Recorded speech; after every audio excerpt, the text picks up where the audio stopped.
আর 5টা দিনের মতোই বড় বোনের সাথে স্কুলে যাওয়ার কথা ছিল রামিসার, কিন্তু ফুটফুটে এই ছোট্ট মেয়েটিকে খুঁজে পাচ্ছিলেন না তার মা। সময় গড়ায় আর উৎকণ্ঠা বাড়ে। ঘরের ভেতর, বারান্দা, সিঁড়ি সব জায়গায় খোঁজা শুরু হয়। পরে ভবনের অন্য বাসিন্দারাও যোগ দেন সেই খোঁজে।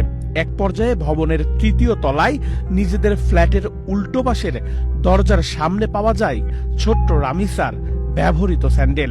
তখনই সন্দেহ আরো ঘনীভূত হয়। ভেতরে থাকা লোকজনকে দরজা খুলতে বলা হলেও দীর্ঘ সময় কোনো সাড়া পাওয়া যাচ্ছিল না। পরে প্রতিবেশীদের নিয়ে দরজা ভেঙে ফ্ল্যাটে ঢোকেন তারা। এরপরই সামনে আসে ভয়ঙ্কর এক দৃশ্য।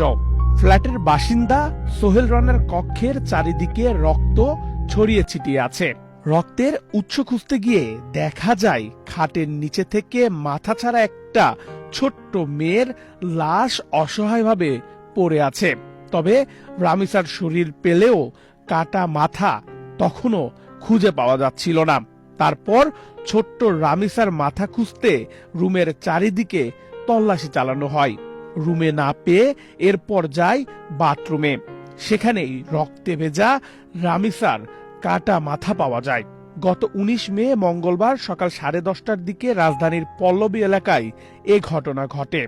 নিহত রামিসা পপুলার স্কুলের 2য় শ্রেণীর শিক্ষার্থী ছিলেন।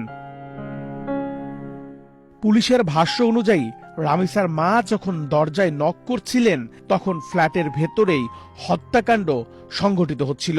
মূল আসামি জাকিরকে পালানোর সুযোগ করে দিতেই স্বপ্না দীর্ঘ সময় দরজা খোলেননি। জাকির পালিয়ে যাওয়ার বিষয়টি নিশ্চিত হওয়ার পরই তিনি দরজা খোলেন। ঘটনাস্থল থেকে তাৎক্ষণিকভাবে জিজ্ঞাসাবাদের জন্য স্বপ্নাকে আটক করে পুলিশ। রামিসার পরিবার ওই ভবনে প্রায় 17 বছর ধরে বসবাস করলেও অভিযুক্ত দম্পতি মাত্র 2 মাস আগে বিপরীত পাশের ফ্ল্যাটে ভাড়ায় ওঠেন।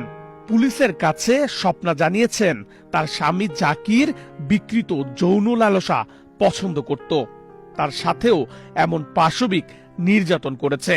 রামিসাকে দেখে ভালো লাগার পরই তার স্বামী জাকির বাসা পাল্টিয়ে 2 মাস আগে এই ফ্ল্যাটে বাসা নিয়েছে, যাতে বিকৃত যৌনাচারের স্বাদ মিটাতে পারে। জাকিরের স্ত্রী স্বপ্নার ভাষ্যমতে ছোট রামিসাকে টেনে হিচড়ে রুমে আনার পর তার স্বামী রামিসাকে ধর্ষণ করার চেষ্টা চালায়। এতে রামিসা ছোট হওয়ায় তার রক্তক্ষরণ শুরু হয়। রক্তক্ষরণ টের পেয়ে জাকির দ্রুত গলা টিপে রামিসাকে হত্যা করে। এরপর কেউ যাতে টের না পায় তাই স্বপ্নাকে সাথে নিয়েই লাশ গুম করার জন্য রামিসার শরীর থেকে মাথাটা কেটে আলাদা করে ফেলে। জাকিরের পরিকল্পনা ছিল মাথাটাকে এক জায়গায় ফেলবে এবং শরীরটাকে অন্য জায়গায় ফেলবে, যাতে কেউ লাশ চিনতে না পারে। কিন্তু তার আগেই রামিসার মা দরজার সামনে চলে আসায় সেটার সম্ভব হয়নি।